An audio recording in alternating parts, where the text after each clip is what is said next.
একদিন বলতেছেন, আল্লাহ বলো তো পৃথিবীতে এখন সবচেয়ে খারাপ লোকটাকে, আমি তাকে একটু দেখবো।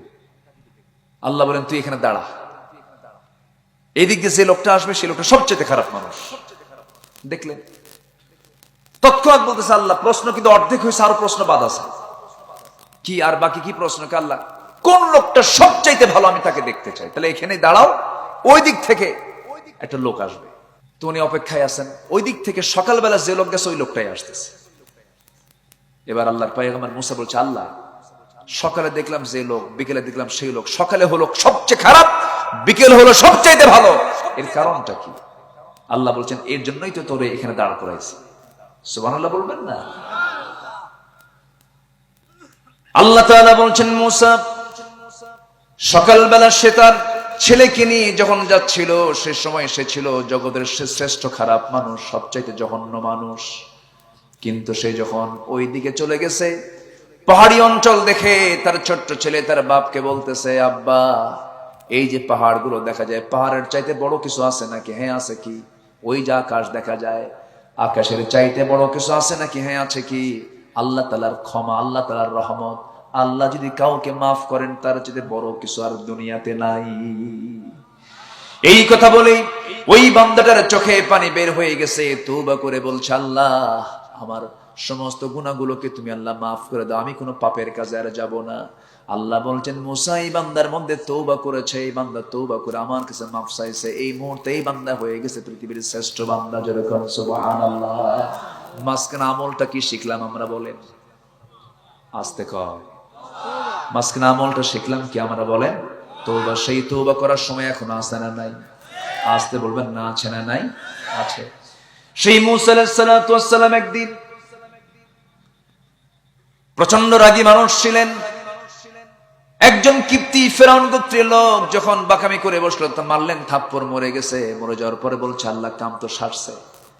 সঙ্গে সঙ্গে বলা হলো, মুসা তুমি এই জনপদে আর থাকতে পারবে না, ফেরাউন তোমার বিরুদ্ধে হুলিয়া জারি করে দিয়েছে, তোমাকে মেরে ফেলবে সে। তিনি করলেন কি? হিজরত করলেন, দেশটা ছাড়লেন। পৃথিবীতে আল্লাহ তাআলা পয়গম্বরদেরকে নিজের জায়গায় রাখতে পারেন নাই, তারা থাকতে পারেন নাই। দ্বীনের জন্য তার হিজরত করে তারা অন্য কোথাও চলে গেছেন। ইব্রাহিম চলে গেছেন, ইসমাইল চলে গেছেন, মুসা আলাইহিস সালাম চলে গেছেন, আমার নবীজি চলে গেছেন মুসা আলাইহিস সালাতু ওয়াস সালাম। সেই সময় করলেন কি? তিনি রাতের আধারে লুকায় লুকায় সেখান থেকে তিনি বের হয়ে চলে গেলেন। কয়েক সময় অতিক্রম করলেন, একটা জনপদে চলে গেলেন। জনপদে যাওয়ার পর সেই জায়গায় ঘুরতে ঘুরতে কোনো খাবার পেলেন না, একটা কূপ পেলেন, কূপের ধারে গিয়ে দাঁড়ালেন। সূরাতুল কাসাসের মধ্যে কথাগুলো আসছে।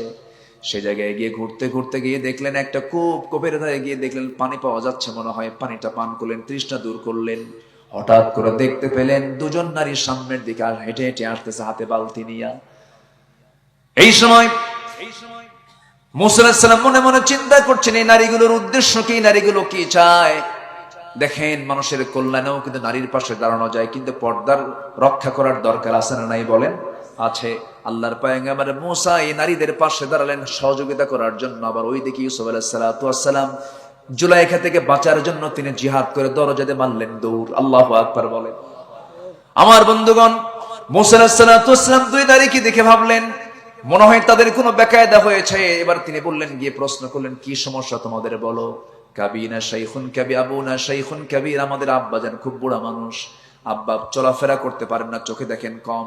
এই জন্য আমরা বাধ্য হয়ে, নারী হয়ে আমরা বাইরে বের হয়ে এসেছি, প্রয়োজনীয় পানির দরকার, এই কূপ থেকে আমরা পানি তুলবো, কিন্তু উপরে ঢাকনা আছে, কেউ আমরা টান দিয়ে খুলতে পারবো না। এই জন্য সব পুরুষরা যখন পানিগুলো নিয়ে চলে যাবে, আমরা অবশিষ্ট পানিগুলো সেখান থেকে নিয়ে চলে যাব।